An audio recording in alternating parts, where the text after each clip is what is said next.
Tovach, hope that everyone had a beautiful, uplifting, and restorative Shabbos. Begin by thanking all of our sponsors for this morning's shir. Sorry, let me just thought I had it up. To thank our Talmud Torah sponsor for the month of Shvat, Mrs. Selma Wolf, for dedicating all the Shurman Drushos this month with immense gratitude for the refuahs from Hashem and the merit of a refuah shlema for all of those in need and the schus of our brave soldiers and the schus of the return of all of our hostages. Our week of learning sponsors this week, Dina and Ken Lieblich, in the merit of the safe return of their son, Aaron Daniel Ben Frumadina and his entire pluga from Gaza. We hope that in the merit of our Talmud Torah. It's an overwhelming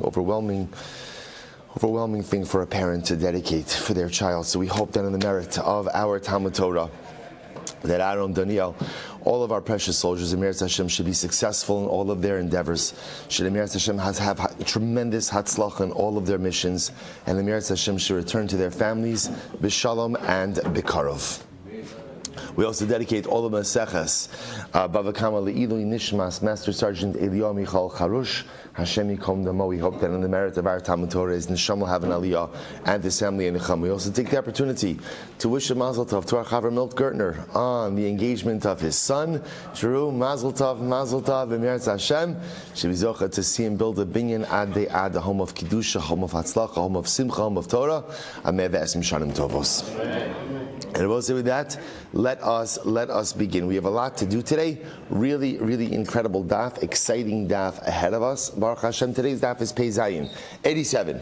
And we are picking up on the last line of Pei Vav Amud Bey's 86b, Tanya Idach. So we'll say, remember again, the Gemara introduced us to the concept, ultimately, of Rabbi Yehuda. So the Gemara says as follows, Tanya Idach, Rabbi Yehuda Omer, Suma Ein Lo Boshes. Ultimately, again, a summa, a blind person, doesn't have boshes. Now remember, we're talking about over here that if a blind person goes ahead and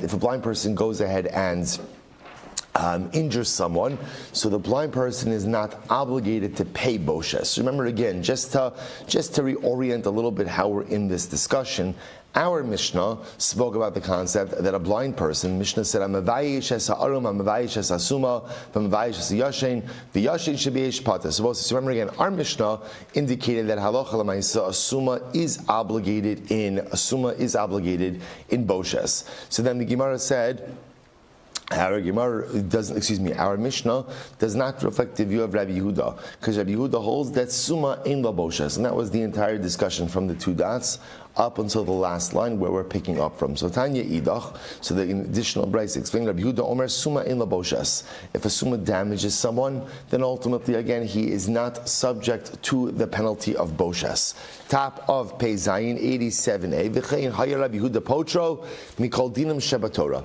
And similarly again, Rabbi Yehuda pattered a summa from all general halachas in the Torah. So in other words, this is not the unique din by boshes, right? This is not a unique din by the payment for humiliation. I will say, I want to point out, it goes without saying, someone who injures a summa is obligated in boshes. When Rabbi Yehuda says summa in la boshes, it means that ultimately if the summa injures someone else, he's not obligated to pay boshes. So the Gemara says, by the way, this is not unique to boshes. Rabbi Yehuda in general exempted a summa from all halachas. My time, we'll say 87a second line, my time of Rabbi Yehuda. What's this Rabbi Yehuda? Amar Kra, the pasuk says, V'shaftu ha'edah. So we'll say the Gemara is talking, quoting the pasuk from Bamidbar. V'shaftu ha'edah bein hamake u bein goal hadam ala mishpatim ha'ela. So the Gemara darshans as follows. So literally again, the assembly will judge bein hamake bein goal hadam. So the Gemara says, Kol sheyeshno b'make u b'goal hadam yeshno b'mishpatim. Any person who's subject to makeh, we'll say, so makeh means the halachas of someone who injures another, right? Goal hadam, remember again, refers to the fact that if Ruvain kills Shimon accidentally, so ultimately Shimon's relatives have the ability to avenge the accidental death of their relative. So whoever is subject to these halachas ultimately yeshno b'mishpatim. So the juxtaposition of the pasuk, v'shavtu ha'ida bein makeh bein goel adam ala mishpatim.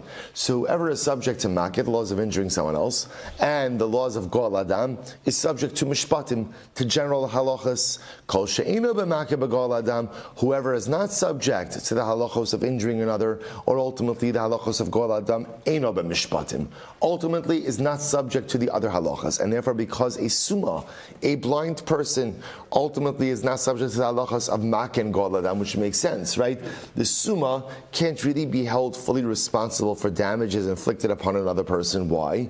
Because halacha l'maisa, he's blind. So therefore, again, there's a certain lack of ability, a certain lack of awareness that he has, and therefore again that exempts him on many levels. So interesting drasha. So because Rabbi Yehuda, so because in general that he's pater from Makin, from Goel Adam, he'll be pater from all mishpatim. So this is the position of Rabbi Yehuda. Rabbi Yehuda holds. So remember, just to appreciate like the genesis and progression of this discussion, it began in a very localized way regarding boshes. That at the end of the day, so Rabbi Yehuda holds that Allah Lamaisa, a summa is not chayiv in boshes. So summa injures someone, he is not chayiv in the boshes payment.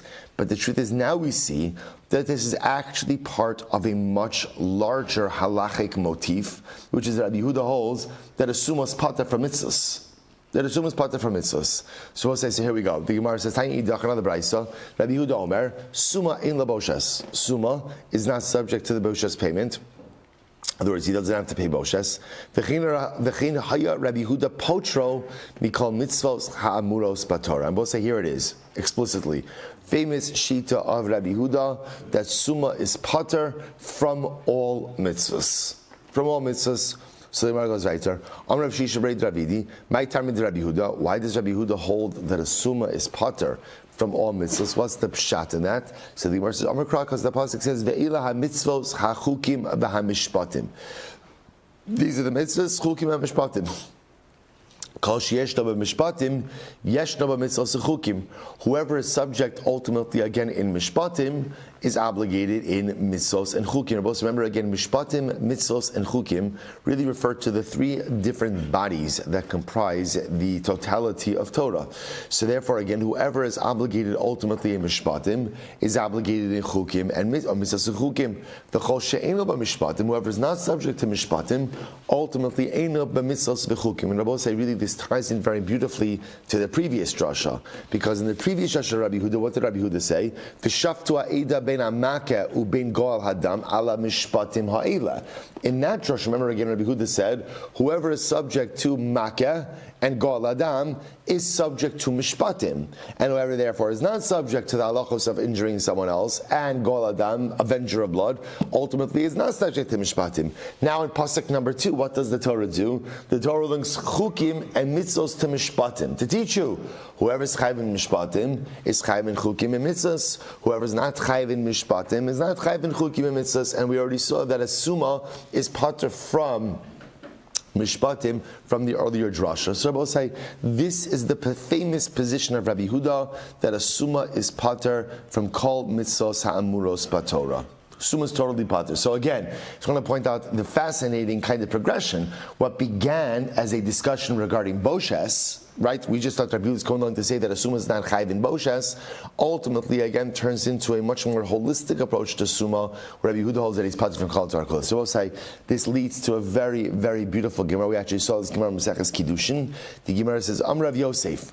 Rav Yosef said as and I will say important piece of information over here. Rashi points out Rav Yosef Sagi Nahar Hava. We will say Rabbi Yosef was blind. Rabbi Yosef himself was blind. Now, the Talmudic term for a blind person is Sagi Nahar. Sagi Nahar literally means someone who sees very well. It's a euphemism. Rabbi Yosef said as follows: Rabbi Yosef, Meresh Hava Amina. In the beginning, I used to say, Man da Amar Halacha Rabbi Yehuda, da Amar Suma Pater Min Hamitzvos, Ka'avidna Yoma Tava L'Rabbanan. So Rabbi said, this is an incredible Gemara. So Rabbi Yosef said, in the beginning, if somebody would have told me that the halacha follows Rav Yehuda, I would have made literally again a big su'uda. Yamatava. I would have made a yamtiv. I would have made a beautiful su'uda for all of the rabbis. Why? Why would I make such a big su'uda? My taima. Delo mifagdina v'ka'avdina mitzvos. Because that would mean, according to Rav Yehuda, I'm not obligated in mitzvos, but I do them anyway. I do them anyway. And so I would have felt like someone will say, somebody who's not obligated in something and still go out of his way. So it's interesting. So Rabbi Yosef said, in the beginning, I really thought that if somebody were to tell me the halachas like Rabbi Yehuda, that I'm a blind, Rabbi Yosef saying I'm a blind person, but even though I'm blind, I still do everything. So that's incredible. Because here I am, I'm exempt, but yet I still obligate myself in the performance of the mitzvahs, and I would have thought that is a much higher level. However, the hashta, the shamas lahad Rabbi Chanina. But now that I heard the position of Rabbi Chanina, what does Rabbi Chanina say? Dam Rabbi Chanina, gadol hamitzuva va'osa mimishen mitzuva va'osa. So Rabbi Chanina said that it is greater, right? Someone who is obligated to do something and fulfills his obligations is even greater than someone who is not obligated but yet fulfills those very mitzvahs. That's Godel HaMitzvah Va'osa. Greater is the one who is commanded to perform the mitzvah, and in fact performs the mitzvah. From Mimi She'ena Mitzvah Va'osa, from someone who is not obligated but still performs. So the Gemara says, so therefore it turns out to Rabbi Chanina that there's greater reward for actually fulfilling your obligations than fulfilling things that are not obligatory upon you. So therefore, Rabbi Yosef says, "Man da amar li ein halacha Rabbi Yehuda, avina tavel rabbanan." Then I will say, then I would make a yamtiv if you tell me the halacha is not like Rabbi Yehuda. Why? Because if the halacha is not like Rabbi Yehuda, that means a summa is chayiv. A summa is chayiv in mitzvahs. So therefore, I will say again, if a summa is chayiv in mitzvahs, if you're chayiv and you fulfill the mitzvahs, then what? There's even more schar. My time, what's the reason?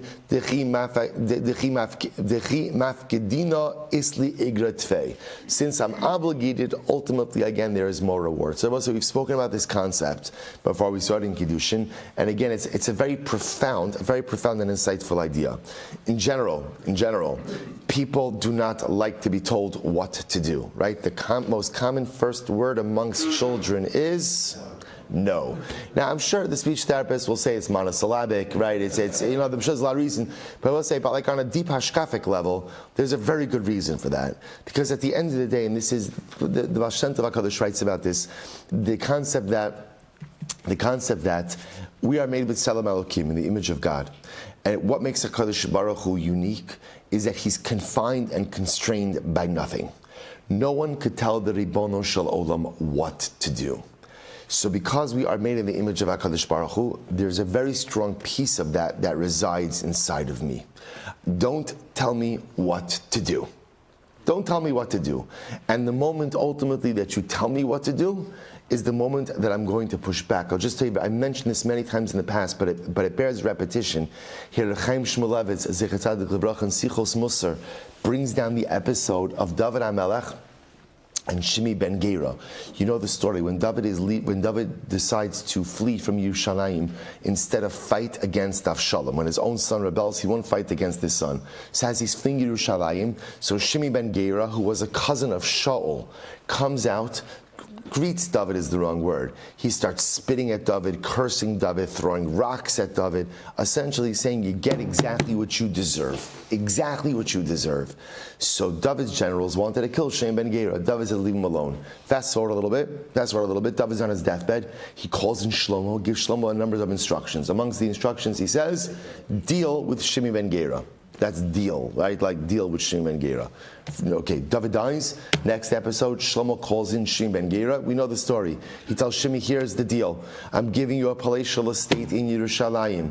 You never have to work another day in your life. I'm going to support you at the king's table, right? Sign me up for that, right? Go ahead. About one condition. What's the one condition? You are never allowed to leave Yerushalayim. And the moment that you leave Yerushalayim, damecha barashecha, I'm going to kill you. That's it. That's the deal. I don't know what to say. That's a sweet deal. That's a very sweet deal. Palatial estate in Yerushalayim, right? No, you're supported by the king. Spend your life on Ruknis in Yerushalayim. Incredible. Next parak, what happens? The Navi says, one of Shimi ben Gera's slaves runs away. Shimi gets on his donkey, goes, pursues the slave outside of Yerushalayim, and leaves Yerushalayim. Shlomo summons him. Shlomo says, we had a deal. Executes Shimi ben Gera. Chaim Shmulevitz says, obviously, Shlomo had a plan. He recognized what was going to happen. Why? Chaim Shmulevitz says something so beautiful. He says, Yerushalayim Yir HaKodesh is the most wonderful place to be in the world if you want to be there. if you're there of your own volition. But if someone else is forcing you to be there, then it becomes like a prison. And it's only a matter of time until you find a way to flex your own muscles of self-autonomy. I will say that's the pshat in the Gemara over here. See, we often think that going above and beyond and doing things that you are not commanded to do, not obligated to do, like that's the pinnacle of personalistic accomplishment, but it's not true. Why? Because I will say, by definition, when I have to do things, there's a piece of me that does not want to do it. Why? Don't tell me what to do. And even, it sounds strange to say, but I sometimes even have that feeling towards HaKadosh Baruch Hu. Don't tell me what to do. You're God, that's fine. I know you're God. Right? You stay there, I'll stay here. Hashemayim, Shamayim, LaHashem, Va'aretz, Nasan, Livnei Adam, right? You leave, right? You have your space, I have my space. Don't tell me what to do. We'll say, how else? It's good to be honest with each other sometimes. We'll say, how else could we explain the fact that there's something called Shulchan Aruch? And Shulchan Aruch has halachas. And yet, many of us don't keep all the halachas. How do just rationally, all of us have that. All of us have that. How do you explain that? How do you explain the fact that there's a book of laws that comes from God, and God tells me what to do, what not to do? How do I explain that I don't do some of the stuff in there? How do I explain it? I'm not talking to him, I'm talking to myself. Right? How do I explain it? It's very simple. At the end of the day, don't tell me what to do. Don't tell me what to do. I know it sounds ridiculous, like when you articulate it and verbalize it, but l'maisa, like, that's it. That's it. And that's what Rabbi Chanina was saying. Rabbi Chanina was saying, at the end of the day, when you do the things that are incumbent upon you, that is the pinnacle of accomplishment. Doing stuff that you're not commanded to do, we'll say, that's easy. You know why it's easy? Why is it easy? It feels good. Right, you're like the hero. You're the hero. When you go out and you do the stuff that's not obligatory upon you, when you do the stuff that's above and beyond, you do this, you volunteer here, you do this, right? You pitch in here. Again, that's the heroic stuff. Everybody feels great about being the hero. But when you do the stuff that's incumbent upon you day in and day out, no one's giving you a shkaya. Oh, you made it to Minyan? Oh, wow, incredible. Let's get the Art Scroll biography team at your living room, right? Right? No one's saying that. Oh, you gave Meiser? You gave Meiser from your earnings? Oh, wow. Big stuff, right? You chose not to fight with your spouse? Oh, wow, mamish. I would say, there's no accolades. There's no recognition. There's no recognition, right? There's no, YouTube short, that's going viral over that kind of stuff, right? No one sees it, no one knows it, and that's why sometimes it's so hard.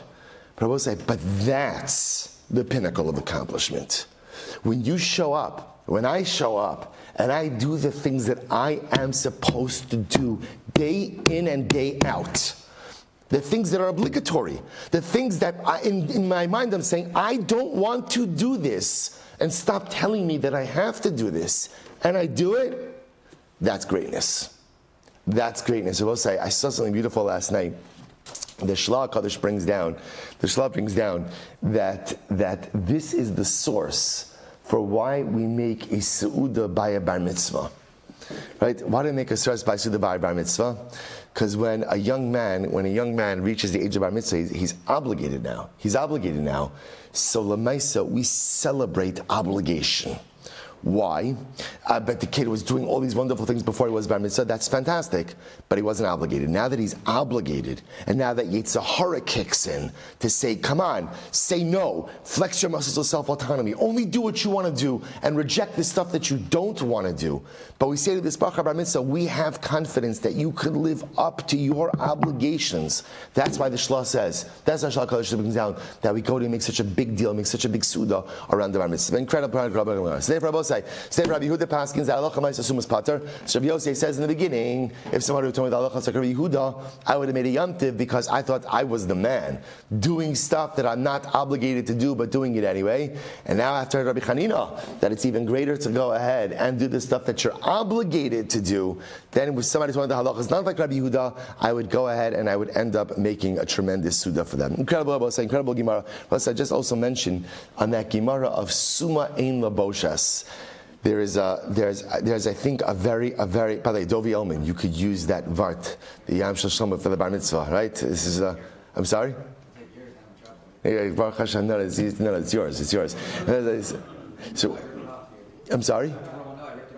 No, they want to. First of all, it's not mine. It's the shla. It's the shla. Also, everybody forgets most stuff about 5 minutes later, so don't worry about it. You're good. So just one more piece on this. One more piece I will say, and the summa in laboshes, I think is also a really important life yesod. What does it mean summa in laboshes? So literally translated, the way we had it over here is that a blind person is not obligated for the payment of boshes. But what it also means is in life, a lot of times people do things that upset us, that offend us, that embarrass us. So it's tempting in those moments to go ahead and respond. One of the best things you could do in life is be a summa. If you could make yourself blind to like a lot of the stuff, maybe even deaf sometimes also, to just a lot of the stuff that people do and a lot of the things that people say, in laboshes, a lot of stuff in life will just roll off you. One of the most important things in life is kind of be able to tune out and tune off, right? Because if you ingest, on any given day, someone's going to say something insensitive, someone's going to do something insensitive. Maybe they mean it, maybe they don't mean it. I'll be down the kafschus that they don't mean it. But it's so easy to just get caught up in all of the emotional garbage that goes on around us all of the time. Sometimes you just make yourself a summa, you make yourself blind to a lot of the things happening around you. In laboshes, I'm not upset, I'm not embarrassed, I don't get weighed down, and instead I can just focus on the things I need to accomplish. Mishnah. So remember again,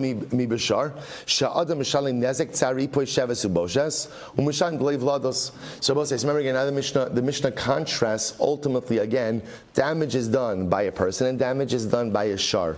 So the Gemara says as follows: this is a chumrah that an adam, a person who damages, has over a shar that damages. Right? When an adam damages, he's chayiv in all of different buckets of damages, 5 different buckets: nezek, tsar, ripui, sheves, bosha.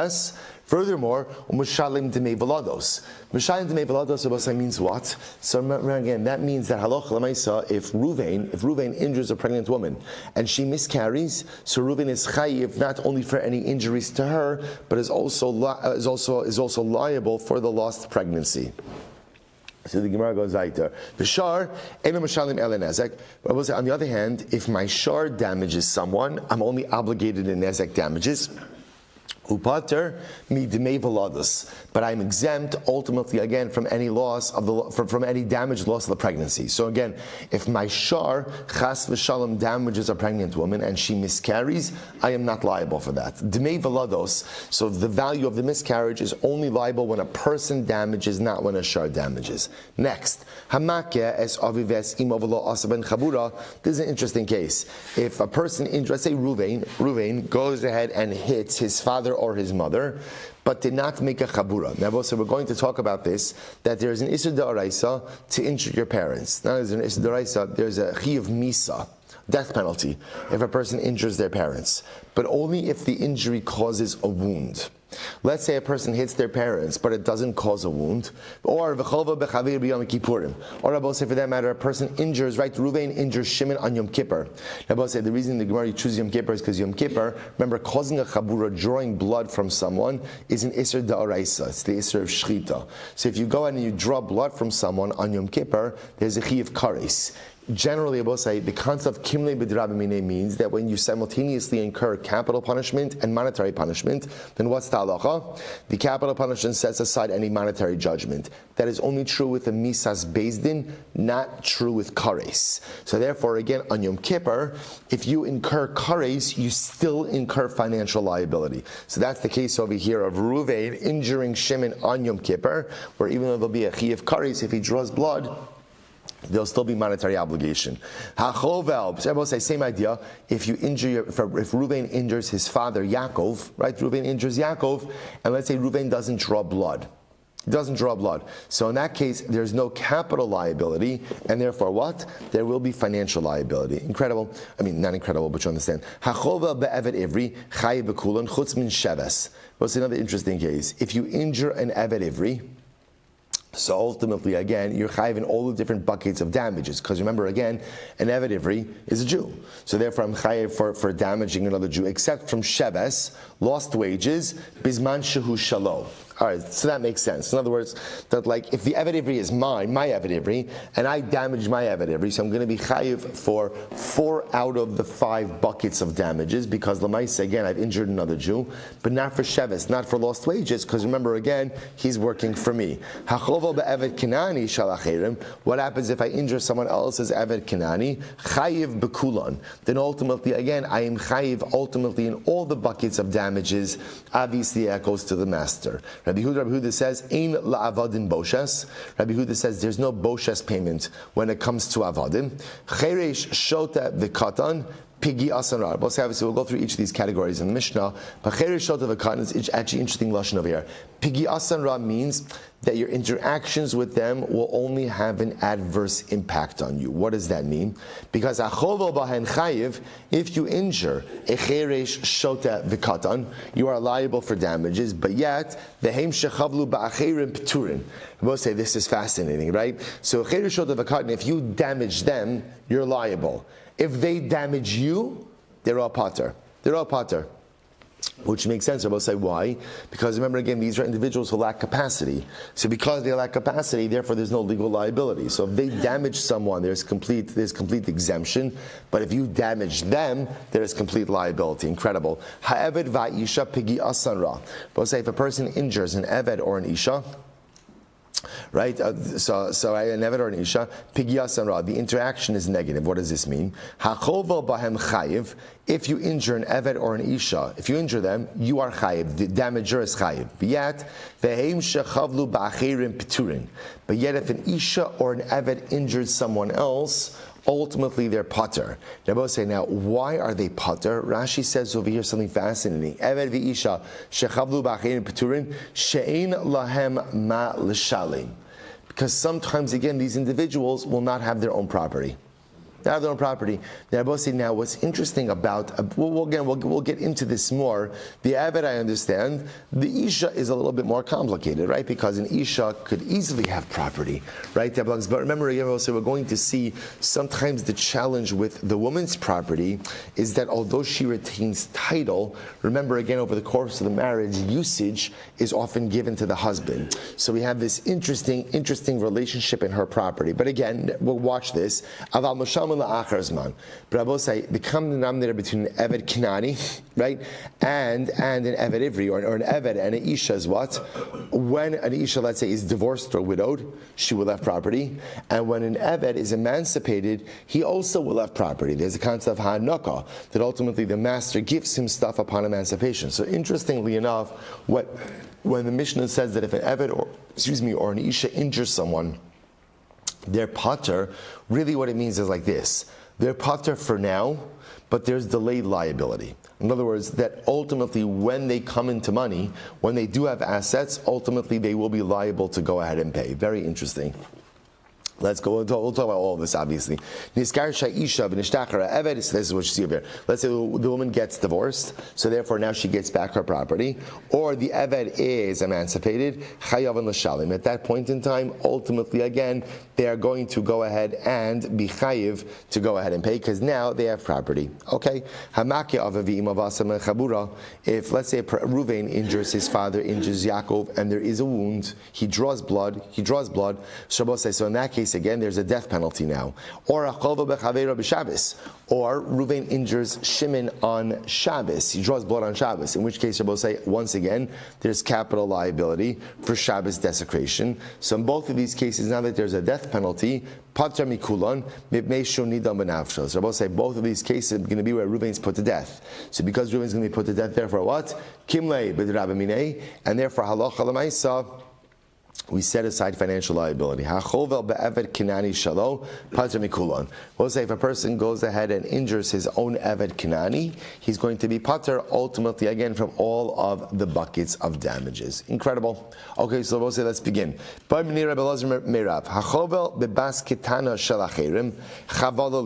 say the Gemara now asks, interesting that the Gemara chooses to pick up with this question as opposed to first going through the Mishnah, but let's begin with it. So here's the case where we'll say, Ruvain injures Shimon's minor daughter. Right? Shimon has a daughter who's a kitana. Right? Remember again, kitana, ultimately below the age of 12. So we'll say, so now, Reuven injures her. Who gets the damages? Who gets the damages? So look at Rashi. Bebas kitana shalachirim chaval lami gidola vaday didahavia. So we'll say, remember again, if she's a gidola, then what? Obviously, she gets her own damages. The shaila is Reuven injured Shimon's daughter, who's a kitana.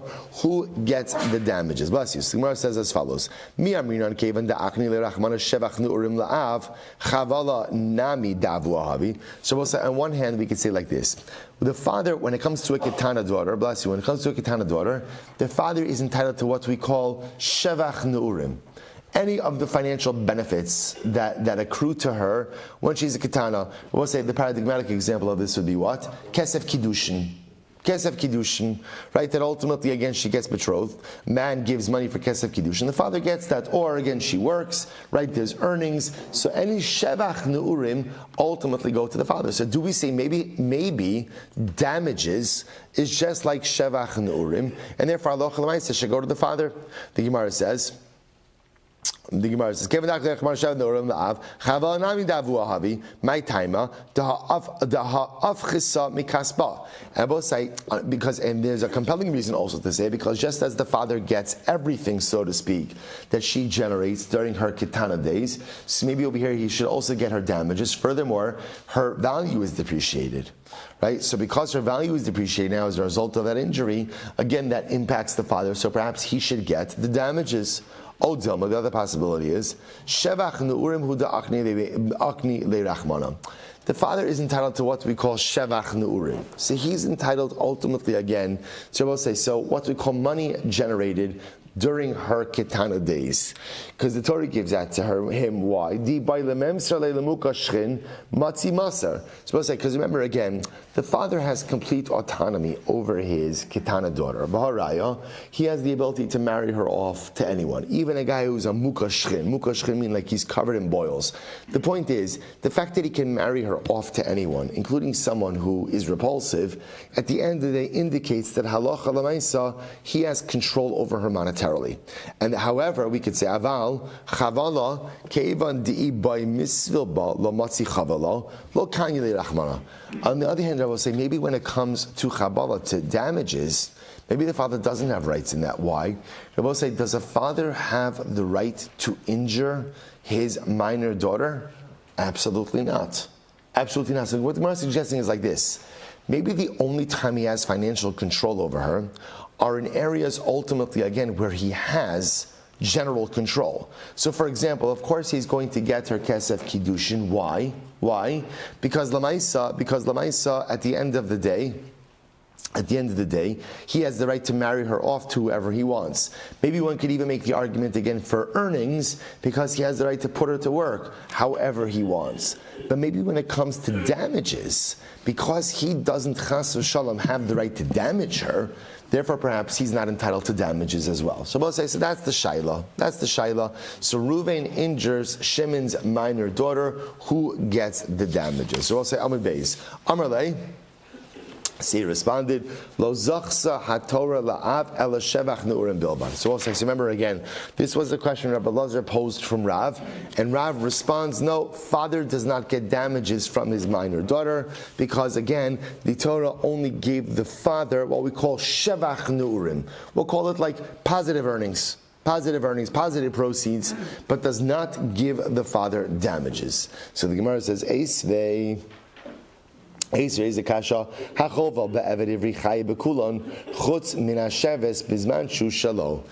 So we learned in the Mishnah that what? That if a person goes ahead and injures his eved ivri, he is chayiv in all buckets of damages, with the exception of sheves, with the exception of lost wages, when the eved belongs to the damager himself. Now, both say, what does this have to do with our sugya? Take a look at Rashi, second line from the top of Rashi. Chutz min hasheves bizman she'eved shalo v'lo be'eved da'acher dinosin shiftoler abo katani mihas de'eved ivri shalo pater holu ma'isi yadav shalo v'achinami kevan tebito masa yadav shalo lishkol shevach dida the kash l'rav. So we'll say here's the problem. The problem is in the same way that if I injure my eved ivri, I don't have to pay sheves. Why not?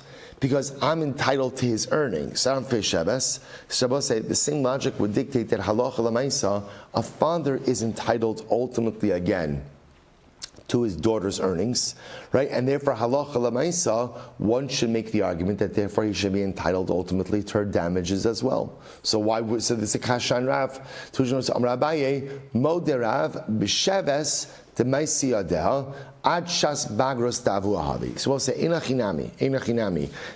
So Abaye says, Rav would agree with Sheves, that Einachinami, any money that she would receive for lost wages, those would go to the father, right? But remember, we're not asking about sheves. What are we asking about? Nezek.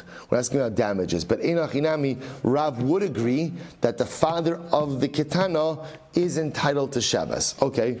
Eisvei, Gemara is another kasha. Chovel bibino gadol. So we'll say. So remember again. So right now, here's what we have. We have the position of Rav who says that halacha l'maisa, if Ruvain injures Shimon's minor daughter, right? So now there's nezek, there's damages. Shimon, the father, according to Rav, does not get damages. Right? Does not get damages. Damages, I guess, will go to the girl herself. We'll put it in escrow or something. Right? But Lamaisa, the father does not get nezek. Why? Because the Torah only gives the father of a ketana what we call shevach nurim. Shevach nurim, which means it was literally, again, the proceeds of youth, so to speak. So again, kesef kiddushin, earnings. But what that does tell us is that when Ruvain injures the minor daughter of Shimon, if there is sheves, if there is lost wages, that the father does get. So no nezek, yes sheves. That's the position of Rav. Eisvei, Gemara is another kasha. Hachova b'bino gadol. If a person, actually interesting case, if a person injures his adult son, what's the halacha? Yitin lo miyad. You have to pay him. In other words, injuring your adult son is like injuring any Jew. It's like injuring any Jew. Ultimately, again, who you're obligated to pay. The Gemara says, "Bibno katan ya'aselo skula." It's interesting. What happens if you injure your minor son? So we'll say, what's talacha? Ya'aselo skula. Skula literally means a trust. A trust. In other words, we'll say, you have to pay the money, but because he's a katan, you don't want to give him the money in hand, so you create a trust for him in which you deposit the damages. Okay. Hachovel babito kitana. What happens if one injures his minor daughter? Pater. He doesn't have to pay anything. Furthermore, if others go ahead and injure her, they're obligated to give her father the money. And I will say, what does this sound? They're obligated to give her father what? Damages. Damages, right? So I will say, so what do you see from here? So this is a kasha on Rav, to which the Gemara says, no, hachanami b'sheves. It's not talking about nezek. Rather, what payment are you obligated to give to the father? Sheves. Ultimately, again, lost wages.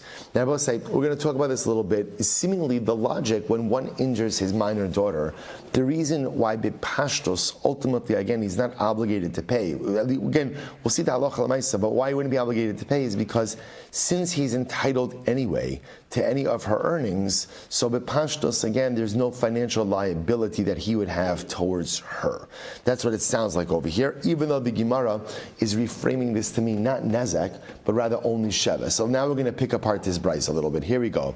Ubimno gadol yitin lo miyad. So remember again, the Brisa said that if you injure your adult son, then what's the halacha? You have to pay him immediately. So is that true? Or immediately, Gemara is a kasha chovel bebanav ubimnosav shalachirim gidolim yitin lahem miyad. So we'll say the Brisa says that if you injure other people's children, other people's adult children, then what's the halacha? You have to pay them immediately. Again, I will say you've injured other Jews, other adult Jews. Of course, you're obligated. Okay, kitanim. We'll say what happens if you injure other people's children and they are kitanim? Yaseh lahem sgula. Ultimately, again, you put money in the trust. Put money in the trust. Now watch this. Here's the kasha. Bebanav ubenosav shalo pater. Ultimately, again, I will say, but if you injure your own children, then what? You're pater. Okay, so this directly contradicts what we just saw before, right? The Gemara just said before, if you injure your own adult children, you're chayiv to go ahead and pay immediately. Now the Bryce is saying, if you injure your own children, you're not liable to pay. So how do you reconcile it? So it's a very interesting lokasha. Kan kishe smuchim al shulchano, kan kishein smuchim al shulchano. We'll say, interestingly enough, what does it depend on? Ultimately, again, are you supporting them or not? There was actually just a fascinating article in the Wall Street Journal, right, about how the financial umbilical cord for adult children keeps growing longer and longer and longer. Right, just an interesting idea. So the Gemara says as follows. So the Gemara says, it depends. David, listen up to that one, right? You're making two chasanas now. Right, so now the Gemara says as follows. So it depends, ultimately, again, are you supporting your children or not? Right? Are they so mechashkan? So we'll say, so b'pashos, the Gemara seems to say is like this. If you're supporting your kids, your adult children, so then there would be no liability for damages. If you're not supporting your adult children, i.e. they're financial, right, they're independent, then ultimately, again, injuring them is like injuring anyone else, in which case you would be obligated to go ahead and pay. That's b'pashtos what it sounds like. Again, we're going to further develop this more. So the Gemara goes right to the Gemara says, "B'mayo kimta lekamai." So Rabbi says, okay, so now what you're telling me, Rabbi say, is that the earlier brayso that we quoted, right, the earlier brayso we quoted that said that if you injure your adult son, you're obligated to pay. So Rabbi says, so now you have to set up that case as she'ein smuchin al shulchano. So that must be talking about a case where I'm not supporting my adult son. And therefore, if I injure him, ultimately, again, I am obligated to pay. Here's the problem. Ihachi, look at the end of that brayso. So this is the previous brayso. Ihachi, ema seifa. Look at the end of the brayso that says, hachova bebito haktana pater. That same Brisa said that if I injure my minor daughter, I'm pater. V'lo'od, furthermore, el achirim shechavlu ba chayavin litain la'aviyah. Furthermore, it said that if other people injure her, ultimately, again, they're obligated to pay me, the father, damages. But I don't understand.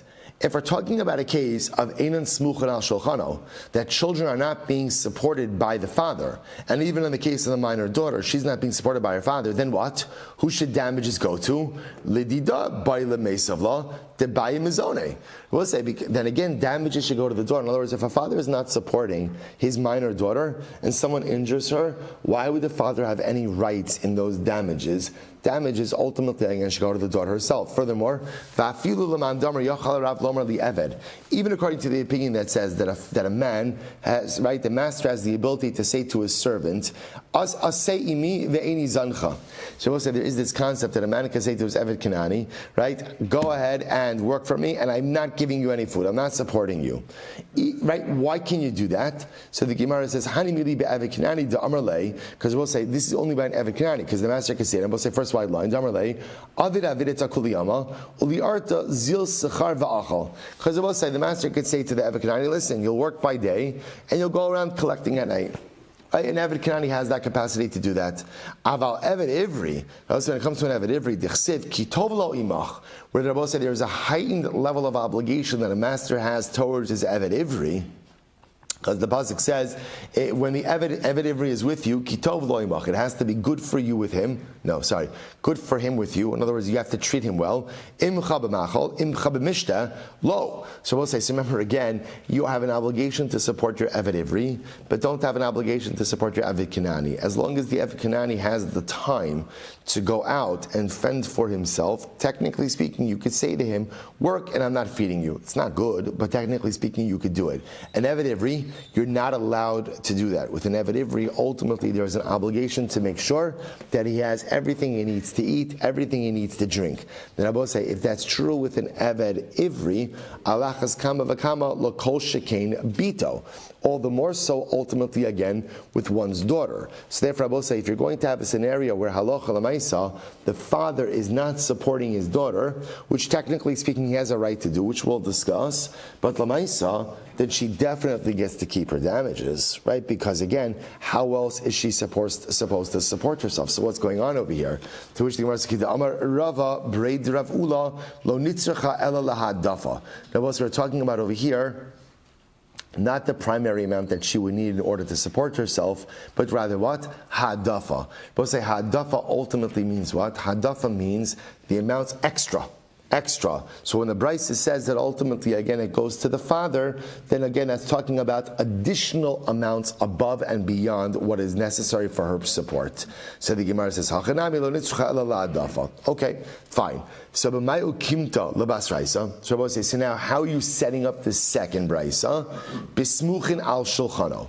So I will say the second Brisa, which says that what? Which says that halacha l'maisa, if you injure your own children, then ultimately, again, you're going to be pater. In other words, when we say pater, you don't have to pay damages. How are we setting that case up? That's talking about a case where you're supporting them.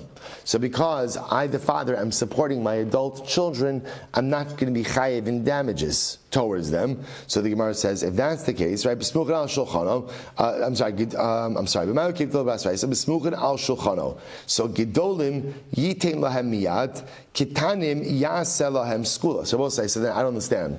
If it's talking about a case then where other people injure my adult children who I am supporting. So the Brisa said, if other people injure them, ultimately, again, if they're adults, you have to pay them immediately, right? Give them damages.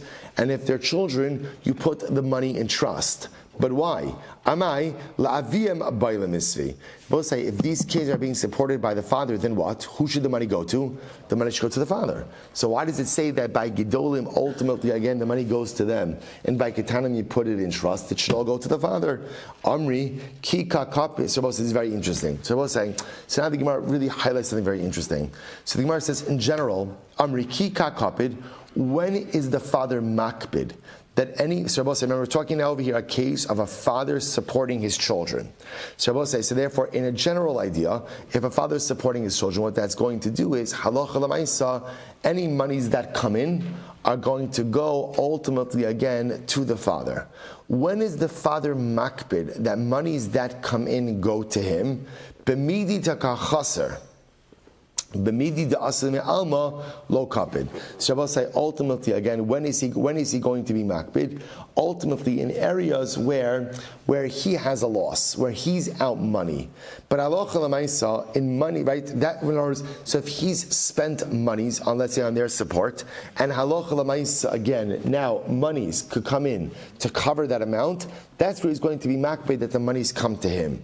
But money that comes in, well, I guess what we'll call, for lack of a better term, like found money, like damages, which again, the father was never out that money. That's not an expenditure for him. He's not makbid, and he's fine with the kids keeping that money. And that's why the Brisa says, for adult children, you'll pay them directly, and ultimately, again, for minors, create the trust. I will say, what about when a child finds something? When the child finds something, in general, again, I will say, if the father is supporting his kids, who gets that found object? Who gets that? The father. And I will say, that's an example of an item, ultimately, again, it's literally, it's found, right? It's found. It's not coming out of the father's pocket. It doesn't represent any expense that the father has been burdening, but yet the halacha still is that it goes to the father. To which the Gemara says, you're right. Amri, Rav Chad Ka'asile Ma'alma, Veleslu Tsara Digufayu Bigava, Kapid.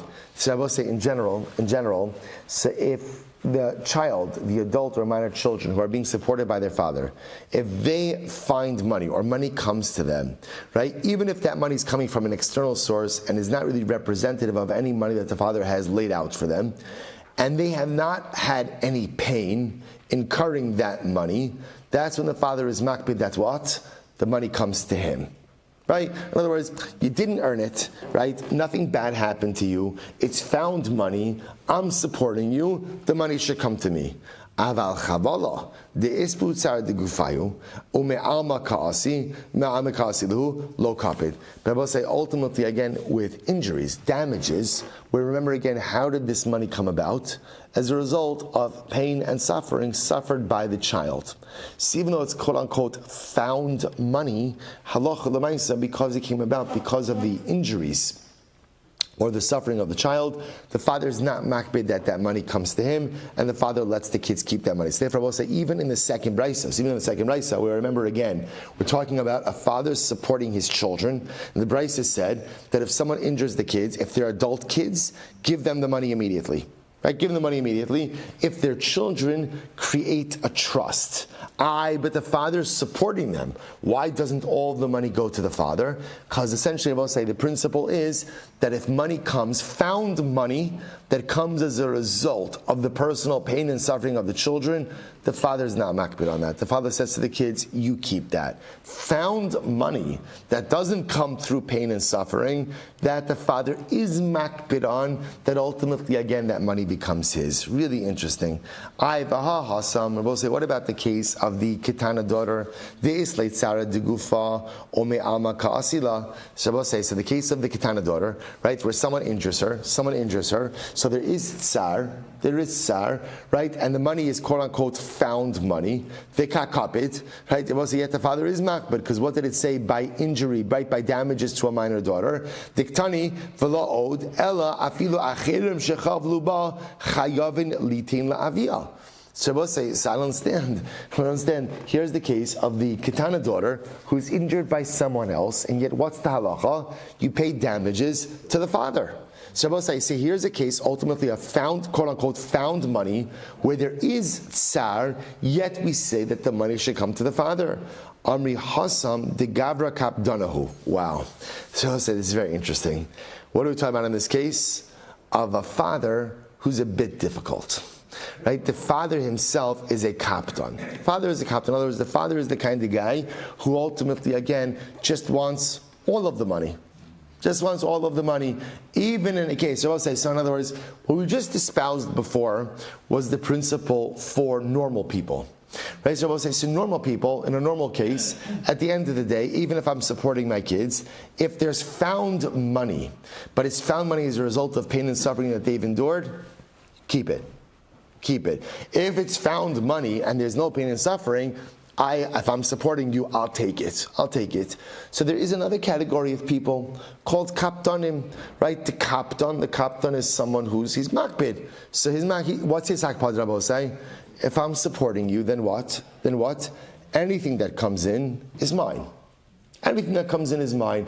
But what about your pain and suffering? That's fine. I support you, and therefore any monies that come in as a result of you, whether they come in with pain and suffering, don't come with pain and suffering, ultimately come to me. There is such a person like that, and therefore again, a person like that, the Gemara says, look, a father has the right. If he's the one supporting the kids, he has the right to decide what comes to him and what doesn't come to him. So if he's the kapton, then einachinami again, he can go ahead and get the money. So the Gemara says, Amri Hasam David the Kaptonahu, Taha in Smuchin al Shulchano, Afilu Bemidi di Asile mi Alma Kapid, Hacha, Delav Gavra Kaptonahu, Da Smuchin al Shulchano. So we'll say, so again, so the Gemara just points out over here, we're just dealing with different personalities. Right, if there's a gavra who's a kapdan, then ultimately, again, halacha l'maisa, even if he's not supporting his kids, he still may demand the payment that's coming to his minor children. Right, but I will say, but ultimately, again, in the case of a gavra, in the case the lav gavra kapdanahu, tasmuchan al shulchano, I will say in the case of a gavra who's not a kapdan, he's supporting his kids, ki kapid, b'midi ta kachasrele, b'midi di asalehim the alma lo kapid. So I will say, so again, everything is going to depend really on the personality of the individual. You could have a gavra who is a kaptan, and he'll be a kaptan even in a situation where he's not supporting his kids. Yet halacha l'maisa still may demand that certain payments for minor children come his way, versus another individual, ultimately again, who's not a kaptan. And this kind of person, even though he's supporting his kids, if the money is found money and doesn't come through the pain and suffering of his children, of his minor children, he'll take it. He'll take it. But if it's found money that comes with pain and suffering, then ultimately, again, he'll allow it to remain the possessions of the children themselves. Incredible. Incredible. Well, let's just go a little bit weiter, then we'll stop for today. Actually, we'll stop over here. We'll pick up at Meretz Hashem. Actually, yeah. All right, let's go a little bit weiter. Just have a fighting chance of maybe staying on target this week. So we'll say, so let's just get, there's a 2 dots from the top of the next one. Let's get to it. My skula. So we'll say, what's a skula? What's the skula? So we'll say, so remember again, the halacha was that for minor children, if you injure them, the halacha is you have to create a trust. What's a trust? What's a trust? So we'll say, this is so beautiful. Rav Chisda Amar Sefer Torah. So this is so beautiful. What do you do? So if you injure a minor child, right, and now so you have to pay damages. So how do you pay the damages? What do you use the money with? You buy a Sefer Torah. You buy a Sefer Torah. And I'm both saying, now why is the Sefer Torah called a trust? So first of all, 2 things. Number one is the Sefer Torah itself has a value. So and I will say, what is the beautiful part about Sefer Torah? I will say they only appreciate. They only appreciate. So first of all, you're putting your money into the most solid investment that exists. So number one, you're putting the money literally, so now the money isn't an object. Number 2, the child, him or herself, could also use the Torah to learn. Right, so now I'm doing 2 things for this child. Number 1, securing the money in an actual item, and number 2, something that ultimately, again, the child himself could learn. I will say, what an incredible idea! I will say, the greatest investment in the world is Torah. The greatest investment in the world is Torah. Which I will say, why? You think about it for just a moment. I will say, you come, right? Any other investments, what do you have to do? You have to check it, right? Is it up? Is it down? Is it going well? Do you have to move your money? I will say, when you invest your time and your energy in Torah, there is a guaranteed ROI, right? The return on investment is always incredible. What's the return on investment? 2-fold return on investment. Number 1, a really great day in this world, and a beautiful portion locked in for eternity in the world to come.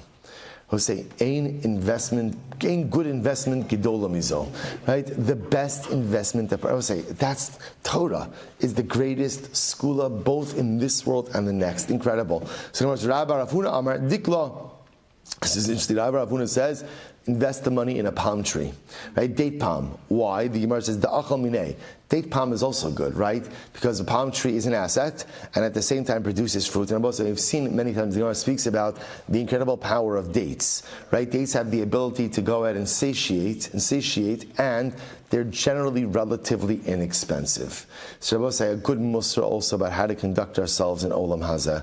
Don't develop expensive appetites, right? Expensive appetites, I will say, that's the problem. That's the problem. It's kind of, there's like, we all had our experiences like this where you experience something that you always thought was a ridiculous, unnecessary luxury, then you have it, and then once you have it, you cannot live without it. It's the worst thing in the world. And you look back like, I wish I never experienced that. Life was so much simpler before that thing. So the Gemara says, invest in the date palm, right? Because it gives the kid, again, you have an asset, you have the dates, and an incredible mussar as well. Keep your tastes in life simple, and you will be able to maintain happiness at a reasonable price tag. Incredible. So the Gemara says, V'chein amrei Shlakish lo zachsa Torah li'av ela shevach neurim bilvad. So we'll say, so again, Reish Lakish says, the Torah only gave the father Back to our original discussion. Rabbi Yochanan Amar Afilu Pitzia. Rabbi Yochanan says not true. Even if the girl suffered an injury, ultimately, again, the father gets damages. Now, remember, there are two different words usually used for an injury: a patsa, or ultimately, again, a chabura. Chabura generally means the type of injury that diminishes the value. Pitzia is like an injury, but it's an injury on a covered part of the body. It's an injury that no one knows. The injury doesn't have an effect. So the Gemara says, really? A father gets damages for a pitzia? So the Gemara says, afilu Rabbi Lazar lo kami ba'ilei ela chabala tap of peiches ta'af chisami kaspa. Even Rabbi Lazar only had his issue regarding a chabala, because by a chabala, ultimately again, her value is diminished. But ultimately, I will say a pitzia, which doesn't diminish her value. Why would a father be entitled to anything? Rabbi Yossi bar Chanina shepansa befaneha va'af chisami kaspa. Rabbi Yossi, what are we talking about? A pitzia on her face, so that is visible. That is visible, and because it's visible, that absolutely can have an impact ultimately again on her value. Such a patzia like that, which Rabosai could diminish her value, ultimately father is entitled to. So Rabosai, we'll stop over here for today. Here's what we left with. So a lot in this Gemara. So Rabosai, what we still have to see halacha l'maisa is what is the father entitled to and what is he not entitled to. What we know for sure he's entitled to is what we call shevach nu'urim. So that'll be earnings, wages, kesef, kiddushin. What it also seems like everyone agrees that he's entitled to is what? Sheves, lost wages. Lost wages. What we're not clear about, Jabosai, are other things like nezek. Right? Nezek, tsar, the other buckets of damages, ultimately, again, what is a father entitled to? Similarly, again, what we also have to resolve is halacha l'maisa, when is a father entitled to damages from his children? But now we have two different categories of that: minor children and adult children who you are supporting. So what level of entitlement does a father have to all those buckets of damages? Emirat Hashem will say the Rambam tomorrow, Bosai, shkoyach.